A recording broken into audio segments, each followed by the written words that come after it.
Հանտավիրուս, նոր գլոբալ վտանգ թե չափազանցված խուճապ։ Վերջին օրերին միջազգային մամուլում կրկին ակտիվ քննարկվում է հանտավիրուսը։ Սոցցանցերում արդեն սկսել են այն համեմատել կորոնավիրուսի հետ, առաջացնելով անհանգստություն ու բազմաթիվ հարցեր։ Բայց ինչ է իրականում հայտնի այս վիրուսի մասին եւ արդյոք աշխարհին նոր համավարակ է սպառնում։ Հանտավիրուսը վիրուսների խումբ է, որը հիմնականում փոխանցվում է կրծողներից, հատկապես մկներից։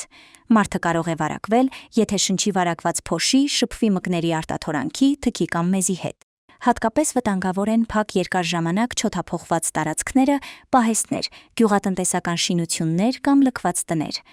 Այս պահին մասնագետները շեշտում են, որ հանտավիրուսը չի տարածվում նույն արագությամբ, ինչ կորոնավիրուսը։ Կորոնավիրուսը հեշտությամբ փոխանցվում էր մարդուց մարդ օդակաթիլային ճանապարհով, մինչդեռ հանտավիրուսի մեծ մասը նման հատկություն չունի։ Միայն որոշ հազվադեպ շտամներ կարող են փոխանցվել մարդկանց միջև շատ սերտ շփման դեպքում։ Սակայն վտանգը փոքր չէ։ Հանտավիրուսը կարող է առաջացնել ծանր թոքային խնդիրներ, շնչառական անբավարարություն եւ բարձր ջերմություն։ Որոշ դեպքերում մահացությունը հասնում է մինչև 30-ից 40%-ի։ Ինչը զգալիորեն բարձր է կորոնավիրուսի միջին ցուցանիշներից։ Առողջապահության համաշխարհային կազմակերպությունը հայտնում է, որ այս պահին համաշխարհային լայնածավալ վտանգ չի արձանագրվում, սակայն բժիշկները կոչ են անում զգուշանալ կրծողներով վարակված տարածքներում աշխատելիս։ Մասնագետների խոսքով խուճապի կարիք չկա, բայց զգոնությունը կարևոր է։